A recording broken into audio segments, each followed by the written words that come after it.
Una democracia que vota con miedo es una democracia acobardada. Una democracia que le da alas al miedo antes incluso de que el miedo tenga músculo. Es una democracia que ha dejado de respetarse a sí misma.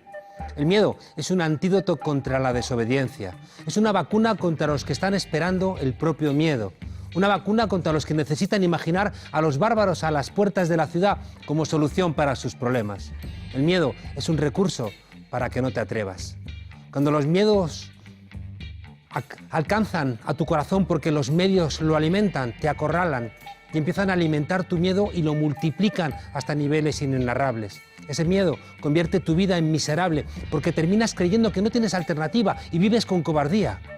Que no te vean tus hijos tener miedo, que no te vea tu pareja, que no te vean tus padres, tus amigos, porque el miedo nos hace infantiles y nos quita dignidad.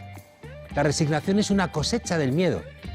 Los que dicen que vamos hacia un gobierno de la derecha o a un gobierno del PSOE con la derecha están pidiendo que creamos en las buenas intenciones de los verdugos, para que nos ahorquen con nuestro consentimiento. Una parte importante de nuestra nueva etapa democrática después de la dictadura ha estado marcada por gobiernos que han ganado las elecciones con muchos votantes yendo a las urnas con la nariz tapada. Ahora el discurso es que hay que votar con resignación para que no venga el fascismo, pero cuidado, que el fascismo viene hoy disfrazado.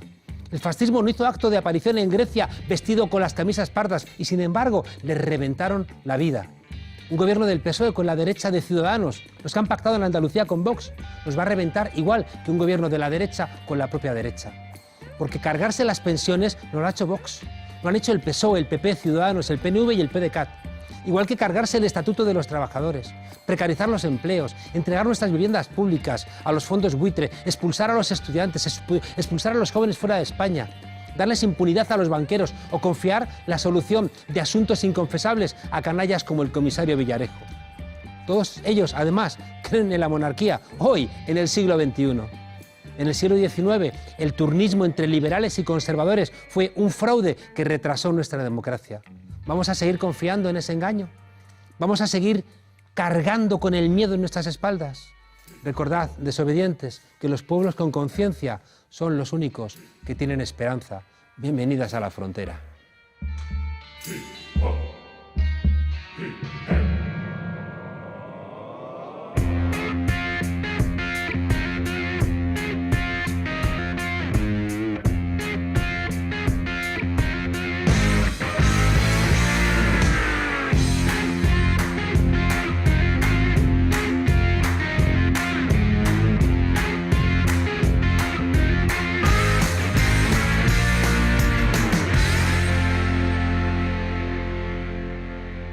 Una mattina mi sono alzato, bella ciao, ciao, ciao, ciao. Una mattina mi sono alzato, ho trovato. Sí se puede, sí se puede, sí se puede. Bella ciao, ciao, ciao, ciao, partigiano. A todas las mujeres, pero especialmente hoy a las mujeres andaluzas, después de conocer ese pacto de los trillizos reaccionarios, sabed que no estáis solas, que nosotras os creemos y que somos más compañeras.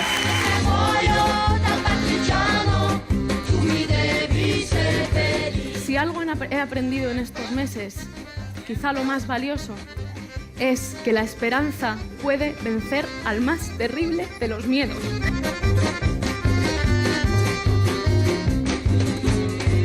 Somos la mejor garantía de frenar a una derecha a la que creo que al Partido Socialista ha demostrado que sin nosotros, desde luego que muchas veces le tiemblan las piernas.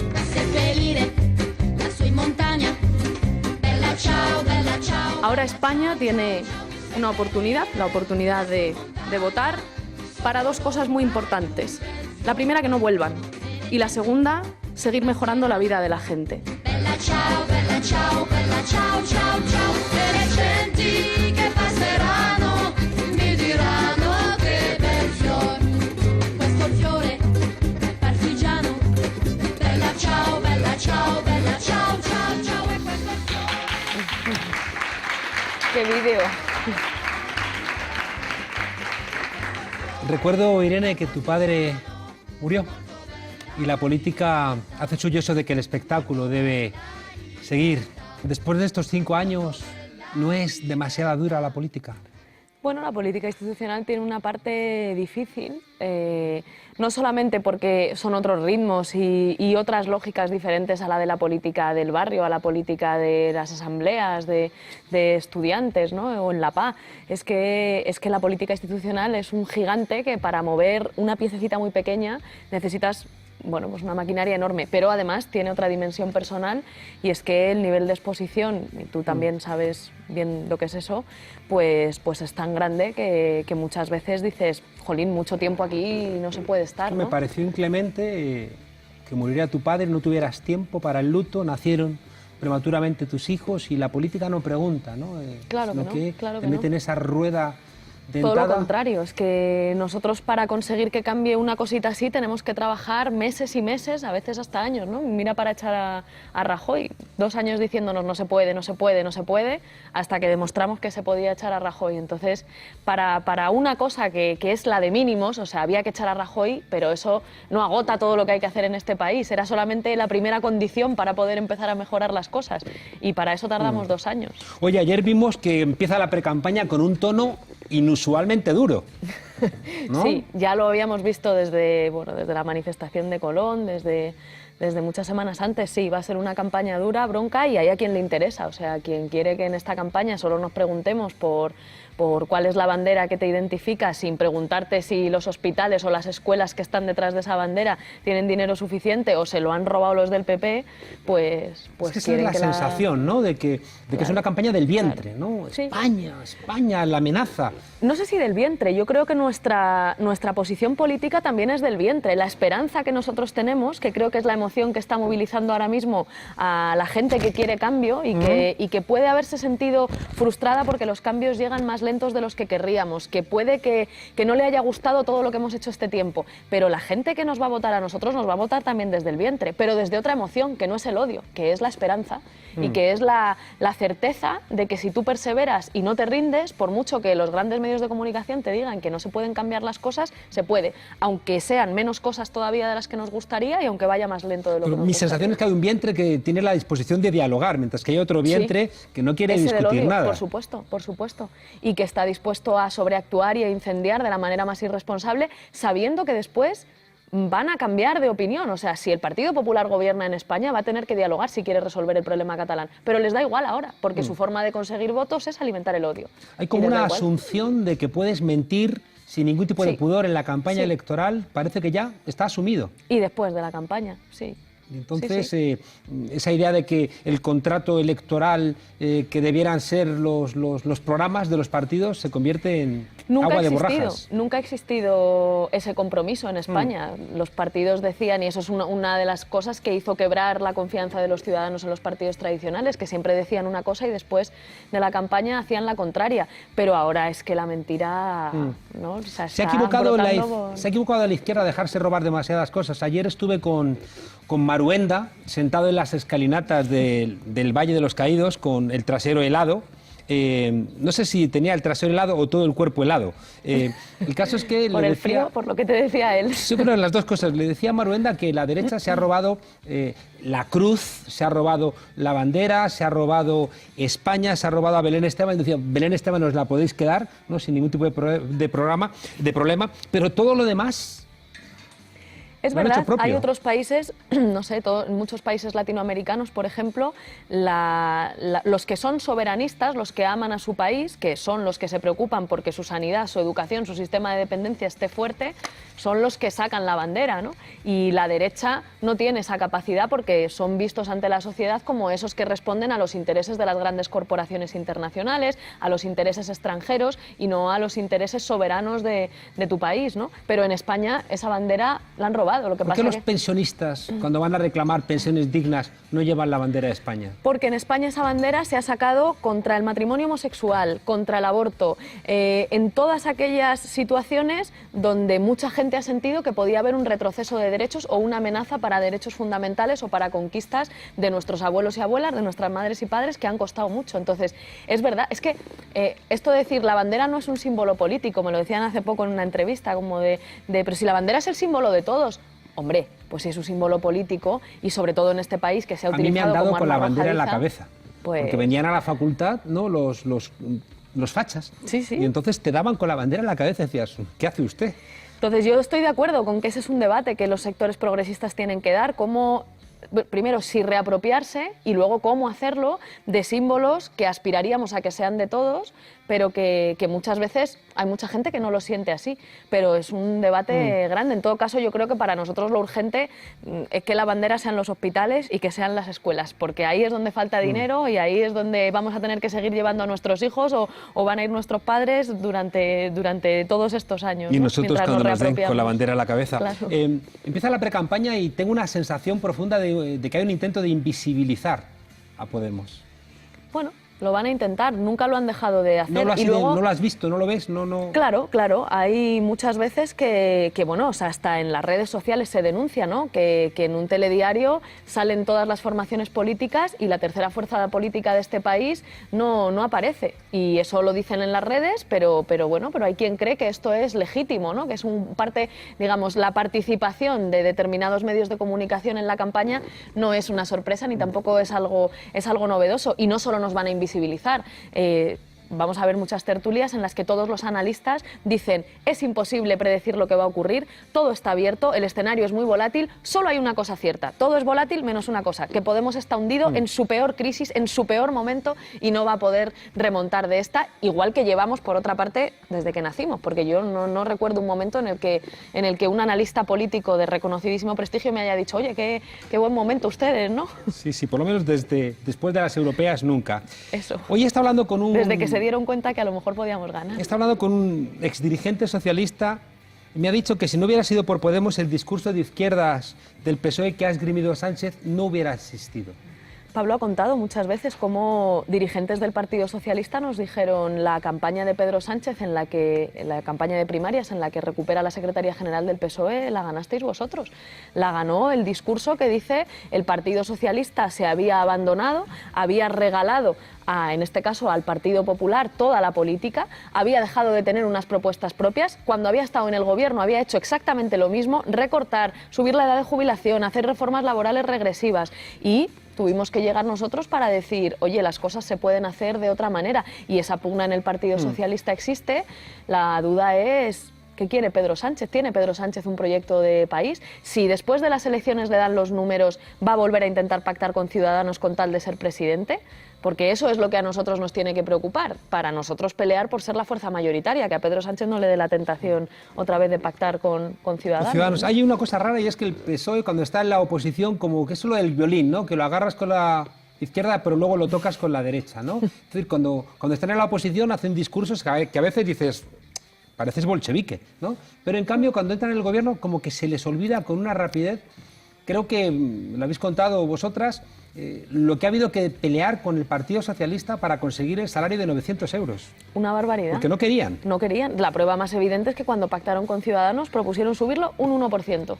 Y ahora mismo el Partido Socialista no quería subirlo a más de 800. Y le arrancamos esto, igual que otras muchas cosas, con muchísimo esfuerzo. O sea, esfuerzo me refiero a horas y horas de negociación, horas y horas de Pablo en la Moncloa negociando esto y de Echenique, de Ione, de Yolanda Díaz, de Lucía Martín, de Rafa Mayoral en los ministerios negociando. Y aún así hay cosas que a día de hoy todavía no han cumplido de ese acuerdo, como la que baje el precio de los alquileres o que baje el precio de la luz, y que estamos esperando a ver si quieren cumplirlo, y me temo que ya si lo hacen será como acto de pre-campaña electoral. Tengo la sensación de que Pedro Sánchez tenía dentro de su familia de gobierno un ángel de izquierdas y un ángel de derechas. El problema es que el ángel de izquierdas era Podemos, mientras que el ángel de derechas estaba en su propio partido. Recuerdo todavía a Alfonso Guerra diciendo que tenía que haber un gobierno del PSOE con el PP.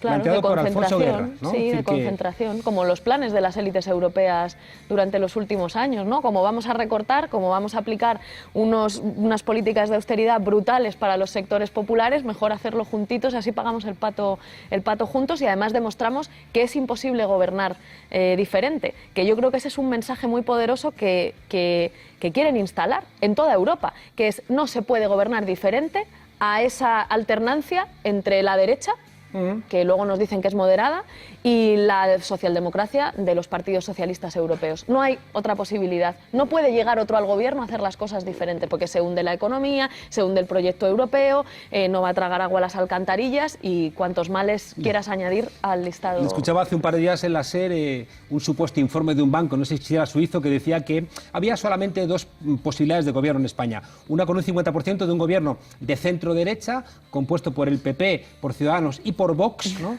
Y un gobierno de izquierdas que tenía un 20% de posibilidades, que era el PSOE con Ciudadanos, ¿no? Claro. Ahí. Decía recientemente López Agudín que Cataluña ha sido una excusa para no aprobar los presupuestos y que una parte importante de los diputados del PSOE no estaban por la labor. Unos presupuestos que es verdad que le ha obligado a Europa a decir o cambias tu rumbo o vas a ser una fábrica de producir antieuropeos. Bueno, a ver, yo creo que en la aprobación de los presupuestos la mayor responsabilidad la han tenido las formaciones independentistas, que se han equivocado en los términos de la negociación, porque ellos sabían perfectamente que esos eran unos buenos presupuestos también para Cataluña y han insistido en situar como moneda de cambio el diálogo en Cataluña. El Gobierno tiene responsabilidad mucha, primero porque a día de hoy lo que han demostrado es que no estaban dispuestos a cumplir el acuerdo que firmaron con nosotros, porque de hecho no lo han hecho, han incumplido ese acuerdo y había medidas que no estaban metidas en el presupuesto y que todavía no lo están ni estaban aplicadas, ¿no? O sea que no han tenido voluntad. O sea que el Gobierno también tiene su responsabilidad. Ha dicho Lucía Méndez que los independentistas in extremis intentaron pactar con el Gobierno los presupuestos, pero que el Gobierno no quiso. Bueno, nosotros lo que intentamos es que los presupuestos salieran, sí, y hablamos con todo el mundo y hubo una parte de los partidos independentistas que están en el Congreso de los Diputados y que entendían que era importante que esos presupuestos salieran adelante, que colaboró para que eso fuese posible, pero había otra parte de esas formaciones que no quería. Que no quería. También entre los independentistas hay diferencias, ¿no? Y hay diferentes criterios. ¿Puede haber primado esa inteligencia que circunda a Sánchez, que es Iván Redondo, para decirle que el momento era adecuado porque le iban a echar la culpa a los independentistas de que no salieran los presupuestos y por eso han primado, ¿no?, romper los presupuestos para escoger este momento para llamar a elecciones generales? Iván Redondo es su jefe de gabinete, por tanto, no dudo que tenga influencia en él. No sé por qué ha tomado esa decisión, no me cabe duda de que, siendo una decisión que le corresponde a él tomar, pues ha decidido poner la fecha cuando él cree que más le conviene a su persona para volver a ser presidente y al Partido Socialista para tener un buen resultado electoral. La cosa es que en este país últimamente cuando se abren las urnas y no sabemos lo que va a ocurrir. Entonces, pues bueno, el juego ahora está abierto y la gente lo que tiene que saber, que eso lo decías en el monólogo inicial, es que hay que votar. Porque si tú no votas, van a hacer política por ti. Y porque las cosas que pasan en tu vida cotidiana tienen que ver con decisiones políticas que se van a terminar tomando en el Parlamento. Tengo la sensación de que el gran discurso, que no sé si es un discurso, no es un grito, de la derecha es que no haya diálogo. Es decir, que en la crispación, en la manera de hacer política, tengo la sensación de que se trata de impedir que el otro hable, incluso aunque te rodeen, ¿no?, para increparte, cosa que tú has dicho que estamos dispuestos a aceptarla porque forma parte de la política, pero que nos dejen hablar.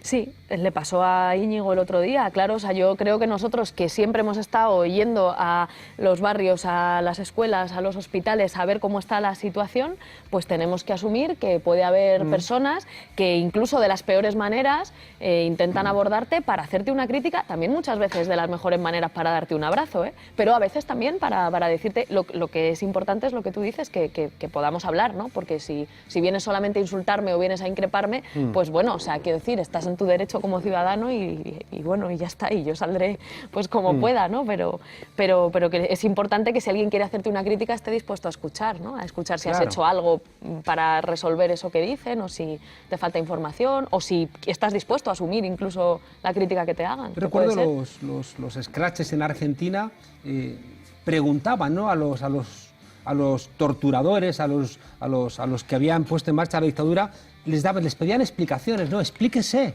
Es que eso es lo que es un escrache. A mí me da muchísimo coraje que ahora se llame escrache a cualquier cosa, a cualquier grupo de gente que va a insultar a otra persona. No, eso no es un escrache, eso es un grupo de gente insultando. Un pues escrache... la derecha, como cuando empezó a hacer pancartas y no le hace agujeros y se los llevaba al viento, ¿no? Dices, tontorrones, claro, les hace agujeros a hay las que hacer pancartas. un agujero. Entonces, no, cuando un grupo de personas se organiza para insultarte, es un grupo de personas organizadas para insultarte. Un escrache es una forma de acción social que incluso en nuestro propio país está amparada por los tribunales y que tiene que ver con afectados por una situación yendo a pedir explicaciones a los responsables políticos de esa situación, Claro. es decir, un acto profundo de politización. Entonces, claro que sí, a mí me da mucha rabia que se confunda lo que es un escrache con un grupo de gente que te va a insultar, que me parece, digamos, No, una porque cosa que puede ocurrir, pero no es lo mismo. Es muy fascinante cómo la derecha puede no dar explicaciones, ¿no? Yo Nunca creo las da. que si Podemos tuviera, no sé, un 10% de los casos que tiene el Partido Popular, yo creo que no podríais ir ni siquiera a las televisiones, ¿no? Imaginaos Nunca. que lo del máster del secretario general del Partido Popular, ¿no? Un tipo que le regalan un máster por la cara y que por el mismo hecho a sus compañeras las llevan a juicio.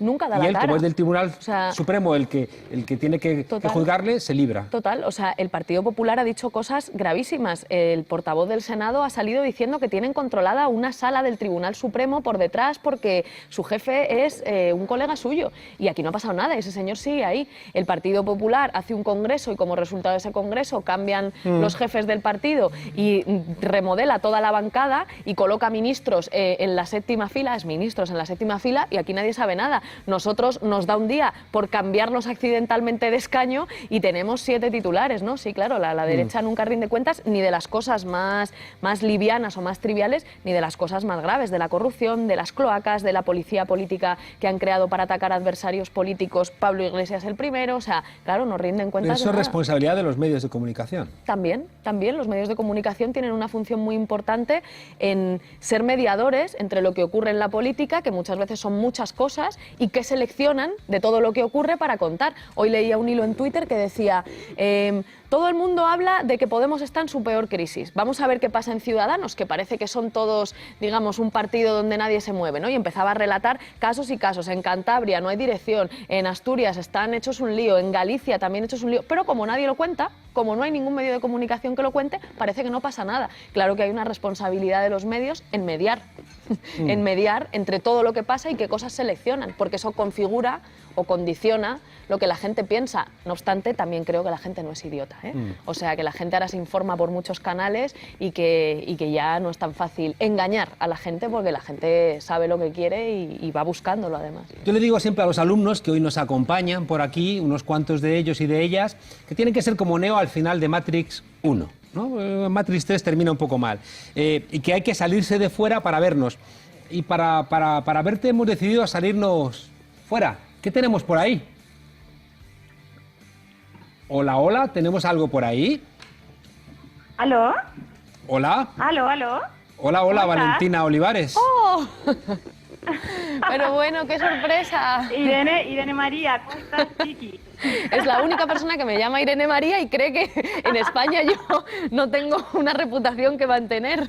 No, es mi mejor amiga chilena, una de mis mejores amigas de la vida. Tienes que Sí, mirar a tu aquí cámara, que estamos. está ahí. Vale. Esto, Valentina, ¿y qué le querías preguntar desde fuera, desde Chile, desde el Frente Uy, hay Amplio? muchas cosas. Pues a ver, Bueno, dispara. contarle que ahora mismo estamos en los preparativos de la huelga del 8M. Se viene una huelga intensísima. Y bueno, tenemos varios recuerdos compartidos, ¿no? De 2011, luego del 15M, estuvimos acá en el 2011 chileno, ¿no?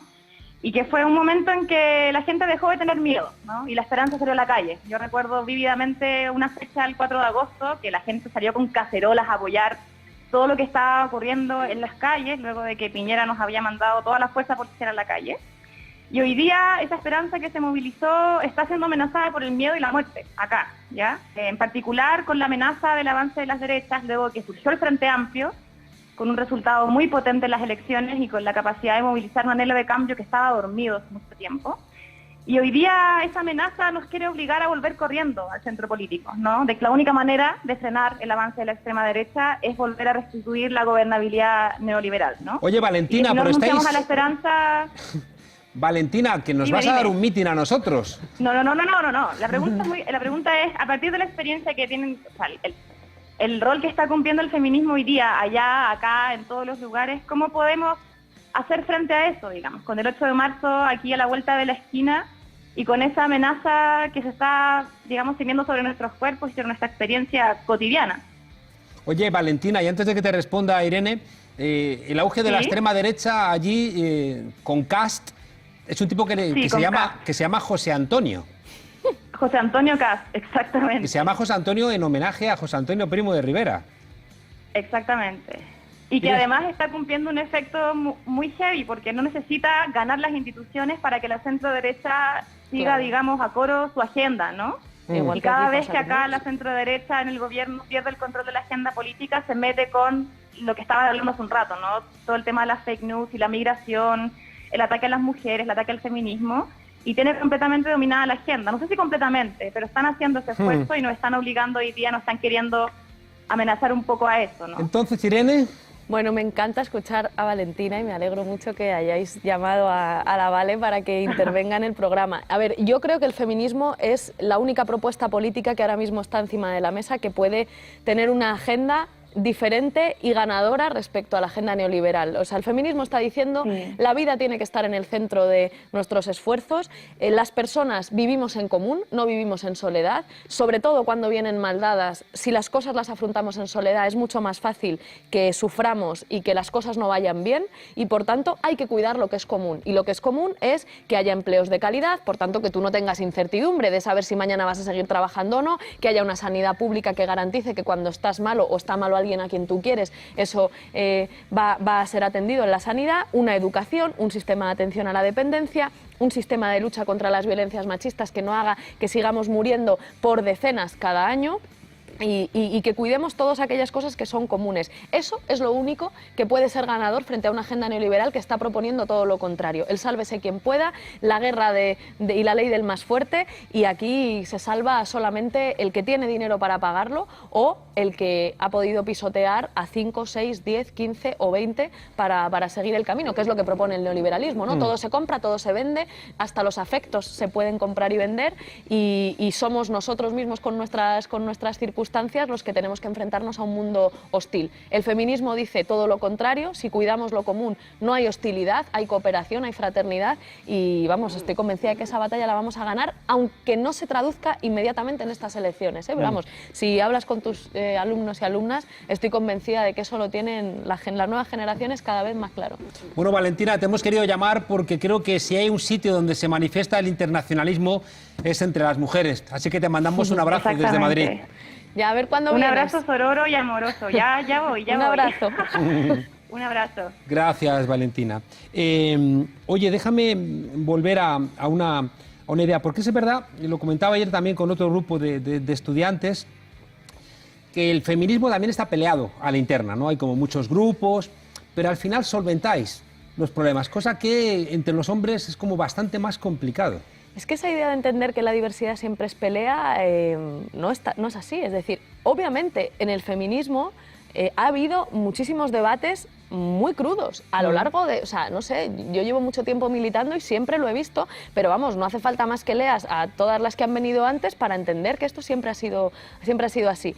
Esa diversidad del feminismo ahora mismo no está implicando una bronca. De hecho, hay quienes quieren, con muy mala leche, intentar meter una bronca que es artificial y que tiene que ver con cómo nos posicionamos en el debate de la prostitución, cuando ese es un tema que clásicamente el feminismo ha convivido con muy diversas posiciones, en el que ahora mismo, si hablamos de política pública concreta, nos podemos poner muy de acuerdo, incluso aunque en el debate global tengamos posiciones diferentes, y sobre todo el feminismo ahora mismo no está en enfatizar en todo aquello que nos puede dividir o en lo que podemos tener diferencias, sino en enfatizar la necesidad de que cada vez más mujeres nos sumemos a hacer cosas para que el feminismo pueda ganar la batalla a ese neoliberalismo feroz, para que el feminismo pueda imponerse como la forma de vida de una sociedad democrática y avanzada. En eso está el feminismo, ¿eh? No está en ver cuáles son sus Nos quedan diferencias. muchísimos temas, tenemos que ir deprisa. A ver. Una decisión que a mí me pareció feminista, quiero preguntarte cómo salió, porque fue dar una salida a Errejón en Vistalegre 2. ¿Se equivocó Podemos dándole esa salida? Debería haber hecho como otros partidos, donde siempre prescinden del perdedor, el PSOE con Madina, el PP con Soraya Sáenz de Santa María. Es imposible analizarlo ahora igual que lo hubiésemos analizado antes, porque, digamos, siempre tú analizas si una cosa es un error o un acierto en función de todo lo que ha ido pasando después. Mi opinión es que esa decisión fue un acierto y fue un ejemplo que Pablo Iglesias dio de que las cosas en la política se pueden hacer de manera diferente. Que después, a pesar de eso, haya habido un efecto que a mí me ha parecido un tremendo error, que es la decisión de Íñigo y de Manuela de montarse otro partido, bueno, pero creo que esa decisión estuvo bien, para demostrar que en los partidos las cosas se pueden hacer de otra manera. Pero tengo la sensación de que, corrígeme si me equivoco, pero el efecto más evidente a día de hoy de la escisión de Errejón es que parte de los partidos que apoyaron a Manuela Carmena, como por ejemplo Izquierda Unida, ya no le van a apoyar. Ninguno. Eso es lo que a mí me tiene alucinada, es de por qué Manuela Carmena, que evidentemente nadie vamos a negar la importancia de su liderazgo en el proyecto, pero un liderazgo se ejerce cuando tienes compañeros, ¿no?, con los que referenciarte, no en soledad. Entonces, ninguno de los actores políticos que acompañó a Manuela en ese proyecto de ser alcaldesa está hoy en esa posición. Ni Ganemos, ni Izquierda Unida, ni Podemos. Entonces, es sorprendente, ¿no?, que una persona como Manuela Carmena haya decidido caminar sola. No sé si le va a salir bien o mal, pero vamos, yo voy a... ¿Va a presentar Podemos candidato al Ayuntamiento de Madrid? No, ya lo hemos dicho, que por responsabilidad no, pero entendemos que haya compañeros y compañeras que formaron parte del proyecto de Ahora Madrid, que sienten que Manuela Carmena ha decidido no contar con ese espíritu y con ese proyecto y que quieran emprender otro proyecto municipalista. ¿Y a la Comunidad de Madrid? A la Comunidad de Madrid, por supuesto. ¿Con algún tipo de característica especial? Bueno, con Unidas Podemos, la garantía de que en este país las cosas se pueden hacer de otra manera. Creo que nosotros somos lo que hacemos y Unidas Podemos, creo que en cuanto nos han dejado un poquito así, hemos demostrado que somos capaces de arrancar negociaciones al Partido Socialista como el SMI a 900 euros. Imagínate si gobernamos, ¿no? ¿Va a ser un proceso participativo? ¿Va a ser una decisión...? Eso lo decide Madrid. ¿Es posible una izquierda que no se fragmente en 1000 pedazos? Sí, yo creo, no sé si una izquierda, sino que creo que esa propia idea de que solamente se puede construir, o sea, que toda la diversidad es siempre pelea, esto no es verdad, esto no es verdad. ¿Creo que dentro de los sectores progresistas siempre va a haber diversidad? Sí. Y creo que eso está bien, creo que eso es algo bueno. Ahora, que podemos compartir objetivos y tener un proyecto en el que por encima de nuestra diversidad situemos objetivos comunes y peleemos conjuntamente, creo que el Grupo Confederal de Podemos y de Unidas Podemos en Común Podem en Marea es un ejemplo de eso, ¿eh? Gente muy diversa diciendo estamos todos a una y presentando más leyes que ningún otro grupo parlamentario, que eso también hay que decirlo. Después de las elecciones de diciembre de 2015, recuerdo que era una petición constante en la calle cuando veían a líderes de Podemos o líderes de Izquierda Unida, unidad, unidad, unidad. Claro. Hoy esa unidad está más dificultada en algunos lugares. Puede que sí. Nosotros una de las dificultades, posiblemente el mayor error que hemos cometido en todo este tiempo, es no cuidar nuestros procesos internos, equivocarnos en sobreexponerlos en los medios de comunicación, en librar batallas que se deberían trabajar en los órganos que los inscritos han elegido en los medios de comunicación, y eso hace que muchas veces en nuestra organización haya dificultades. A pesar de eso, hemos conseguido en 5 años mucho más de lo que ningún otro actor político en la política institucional en décadas. Pero es evidente que eso es una cosa que hay que mejorar, porque ha sido, vamos, no sé, yo no diría un error, sino nuestro principal error, ¿no? Trabajar mucho más o no conseguir mucho más para fortalecer nuestra organización. También es verdad que en 5 años no se puede estar en todo, o sea que y quizá también al ganar mucho puesto institucional debilitó al partido. Bueno, claro, que es que no se puede estar en todo. Es decir, uno cuando se levanta por la mañana tiene que decidir desde las 7 hasta las 12 de la noche cómo empleo mi tiempo. Pues si tengo que estar trabajando en leyes, decidiendo qué leyes se presentan, redactándolas, reuniéndonos con colectivos, pues a veces las tareas del partido quedan un poco relegadas a un segundo plano. Irene, Podemos no es un partido independentista y, sin embargo, cuando defiende que es una barbaridad acusar de rebelión a los presos políticos catalanes, los medios dicen, Podemos es independentista. Sí, como Martín Pallino, como Pérez Royo, ¿no? Claro, sí, sí, o como toda Europa, que debe ser independentista también. No, una cosa es que yo no quiera que Cataluña se vaya de España y otra que cuando tú acusas a una persona de rebelión, pues tienes que saber primero que eso es un delito que es político, porque implica atacar a la Constitución, ¿no? Que es por excelencia una herramienta política para regular la convivencia, y segundo, que es que no te lo está diciendo Unidas Podemos, te lo está diciendo todo el mundo, en Europa y en España, ¿no? ¿No ha sabido Podemos explicar que no es independentista? Nos ha costado, y también ha habido un interés muy grande por parte de grandes intereses mediáticos por señalarnos como amigos de los independentistas, cuando lo que estamos planteando es que en este país hay una crisis territorial que, por cierto, no es solamente la relación entre Cataluña y España, es también la relación entre las grandes ciudades y el mundo rural, porque aquí en este país se están cerrando consultorios en pueblos de menos de 5.000 habitantes cada semana. En este país hay escuelitas rurales que se están cerrando porque no hay niños, porque el medio rural se está despoblando. Eso es una fractura territorial que hay que afrontar. Entonces, si por decir que las cosas se tienen que resolver con diálogo y de forma democrática, incluso aunque yo esté en las antípodas de aquellos que se quieren independizar de España, pues hombre, pues si por eso soy su amiga, pues bueno. Ayer el rey Felipe VI dijo que era más importante la ley que la democracia. Ya es fuerte, que lo diga el único ciudadano español que no se tiene que someter a la ley. Es, ¿no? Curioso. ¿España ha dejado de ser monárquica? Es curioso. Yo creo que... Bueno, en España se decía siempre una cosa, no somos monárquicos, somos juancarlistas, y el propio Suárez... Y no era por mí. Bueno, de momento. pero ¿te acuerdas de esa entrevista de Suárez con Victoria Prego, que es una de las periodistas del régimen, que decía, mejor no preguntemos por esto de la república, porque si preguntamos si monarquía o república, entonces es posible que salga república? Yo creo que España es un país que tiene profundos valores republicanos, la fraternidad, la solidaridad. No hay más que veas cómo se organiza la gente en los barrios, en los pueblos, cosas que están muy dañadas por las lógicas neoliberales, pero que siguen existiendo, las dinámicas de solidaridad. Cuando una vecina la van a desahuciar, bajarle el caldo, bajarle el café a los que están allí ayudando a parar el desahucio. O sea, eso ha pasado en España y va a seguir pasando. Yo creo que España tiene más de valores republicanos que de valores monárquicos, que a día de hoy yo creo que defenderlos los defiende una parte muy concreta de la derecha. Hay unos valores republicanos de una patria republicana, y le he escuchado recientemente a Rafa Mollaral hablar sobre una patria republicana. Ya está bien de manosear la patria. La patria es la gente trabajadora. Y para terminar, quería recordar a Pepi. Pepi afronta mañana su 7º desahucio. Su 7º desahucio en ese proceso de gentrificación salvaje, de subidas salvajes de los alquileres en el centro de Madrid. El 7º desahucio con una resolución del Comité de Naciones Unidas. Perdón, una no, 2.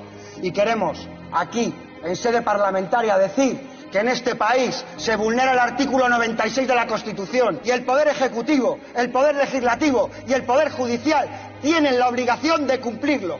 Y si no, se están saltando la ley. Y quiero decirlo aquí, para decir claramente que en este país se siguen produciendo desalojos ilegales y se siguen violando los derechos humanos de la población vulnerable. Aquellos que creen que España es una marca y venden los servicios públicos y venden la vivienda social a fondos buitre, no son patriotas, son vendepatrias, están vendiendo nuestro país a pedazos. Mientras el legislativo solo se preocupa de los balances de las entidades financieras, aquí hay una fuerza política que solo se va a preocupar de los intereses de la gente trabajadora. Que no les quepa ninguna duda, caiga quien caiga.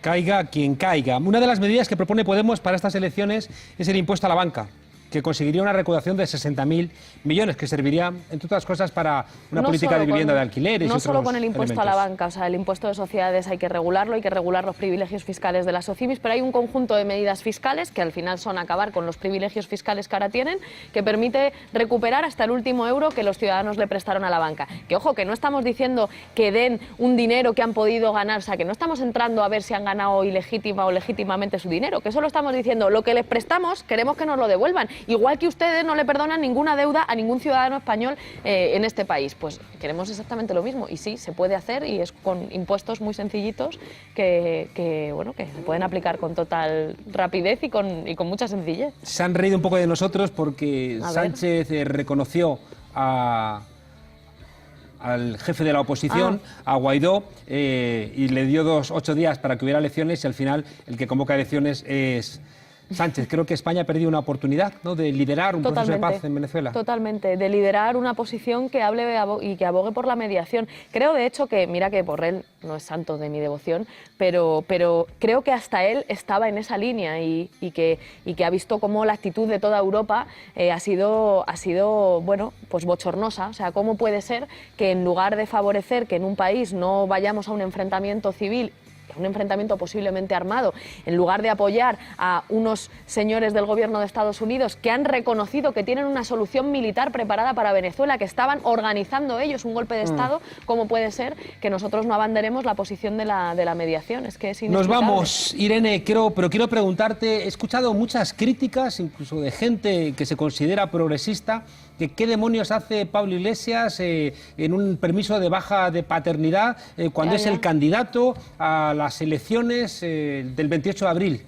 ¿Y tú qué les dices a esa gente? Pues que nosotros somos lo que hacemos, ¿no? Y que en este país yo creo que muchísimas mujeres y muchos hombres lo que quieren es que se pueda cuidar y se pueda uno hacer cargo de sus hijos en igualdad. Los hombres y las mujeres en igualdad. Entonces, me parece que es lo razonable y además que a partir de ahora los líderes políticos lo van a tener muy difícil para no seguir el mismo camino y asumir en igualdad los cuidados de sus hijos y sus hijas. Vamos a ver si conseguimos además que eso se traduzca en una ley que permita que los permisos sean iguales e intransferibles. Yo creo que ese es el futuro de nuestro país y si lo podemos hacer en presente ya, pues todavía mucho mejor. Hay quienes dicen que el permiso de paternidad o maternidad no debe ser un encierro, claro, ¿no? Pero con 2 hijos que nacieron prematuros reclaman... Que no queda mucho más tiempo, ¿sabes?, para hacer otras cosas y aún así el hombre las hace cuando puede entrar por teléfono en las reuniones. Hay veces que se desplaza si yo puedo estar en casa, pero vamos, que invito a quien no se haya imaginado nunca lo que es tener 2 mellizos en casa de 4 meses, pues que nos lo pregunte, que se lo podemos contar. ¿Se hace política también en casa? Bueno, la verdad que no nos queda muchas ganas. El ratito que tenemos, que no estamos con los niños y que podemos estar nosotros porque están los niños dormidos, lo aprovechamos para hablar de las cosas que hablan las parejas, no de lo que hablamos en Podemos. Irene Montero, creo que una manera de hacer política diferente, joven, con coraje, sin miedo, mujer y que representa pues la esperanza que ha representado ese 8M y que antes representó que la esperanza venza al miedo en este año. Que la esperanza venza al miedo. Eso es. Me parece que es un buen lema. Muchas gracias por estar aquí con nosotros en esta humilde frontera. Es precioso, ¿eh? O sea, lo tenéis ya... Te iba a pedir que les hicieras una pregunta a los estudiantes de Ciencias Políticas de la Complutense, pero va a ser ya después si las cámaras... No, se la hago. ¿Qué van a hacer el 8 de marzo? ¿Qué vais a hacer el 8 de marzo? Respondan... ¿Vais a hacer la huelga? ¿Vais a hacer huelga seguro? Huelga. ¿No se os oye? Van a hacer huelga. Pues qué mejor entonces que dejaros con El Tornillo, que es nuestro espacio feminista, para que quien tenga dudas haga huelga y que sepáis que no hay mejor vacuna contra el machismo de la derecha que precisamente eso, no tener miedo. Gracias, Irene, gracias estudiantes, gracias desobedientes. Hasta la semana que viene.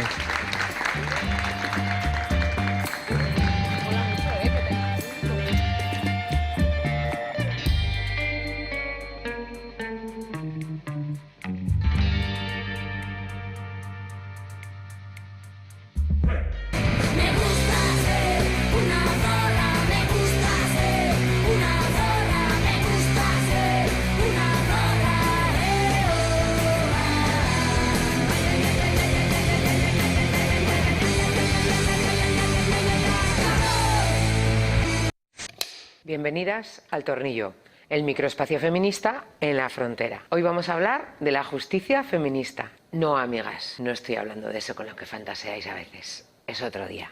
Justicia feminista como concepto es la idea de que por mucho que vivamos en un sistema que tiene una justicia patriarcal, una legislación patriarcal y un poder judicial un poquito patriarcal también, aún así, con ganas, conciencia y perspectiva feminista, se puede hacer justicia feminista, que es lo contrario que justicia machista. Es decir, justicia que tiene en cuenta la perspectiva de género y que tiene en cuenta que vivimos en un sistema de desigualdad que ejerce la violencia de muchas maneras, entre otras la institucional, contra las mujeres. A día 20 de febrero de 2019, la sección 29 de la Audiencia Provincial de Madrid ha sentenciado a 15 años de prisión a 2 de los miembros de la llamada Manada de Collado Villalba y a 14 años de prisión al tercero de los integrantes de esa manada. La sentencia es por un delito continuado de agresión sexual. ¿Y por qué consideramos esta sentencia justicia feminista? Os lo explico. Además de los 15 y 14 años de prisión, los acusados han sido sentenciados a 7 años de libertad vigilada, a permanecer sin contacto con la víctima durante 25 años y a pagarle una indemnización de 30.000 euros cada uno. Según la sentencia, el delito de agresión sexual ha consistido en que cada uno de ellos la obligó a practicarles una felación. Y diréis, ¿pero cómo puede ser que les caigan 15 y 14 años de prisión por una felación cuando, por ejemplo, en el caso de la manada solo les han caído 9 años por 11 penetraciones en 18 minutos? Pues porque la sentencia la han dictado 3 magistradas que mira que no las conozco, pero te puedo asegurar que tienen por lo menos conciencia feminista y seguro que también formación en cómo aplicar la justicia desde la perspectiva de género. Esto se nota claramente en la sentencia. Se les condena a un delito de agresión sexual y no de abuso sexual porque se ha tenido en cuenta una figura jurídica basada en la jurisprudencia y que se denomina intimidación ambiental. ¿Y qué es esto de la intimidación ambiental? Lo leo textualmente. La jurisprudencia admite que el efecto intimidatorio puede producirse por la simple presencia o concurrencia de varias personas, en este caso 3 hombres de mayor edad y corpulencia, distintas del que consuma materialmente la agresión, ya que la presencia del grupo puede producir en la persona agredida un estado de intimidación ambiental, a la vez que provoca un efecto de reforzamiento psicológico de quien se ve rodeado de otras personas que le animan. Así, en esta sentencia, no solo les condenan por agresión sexual, sino también porque cada uno de ellos contribuyó a que la víctima tuviera miedo. Es decir, las 3 juezas han considerado que el hecho de que alguien te obligue a tener una práctica sexual contra tu voluntad y que además lo haga animado por el grupo y que además el grupo contribuya a que tú tengas más miedo todavía del que ya de por sí tienes cuando alguien te obliga a tener una práctica sexual, pues que esto lo convierte en agresión sexual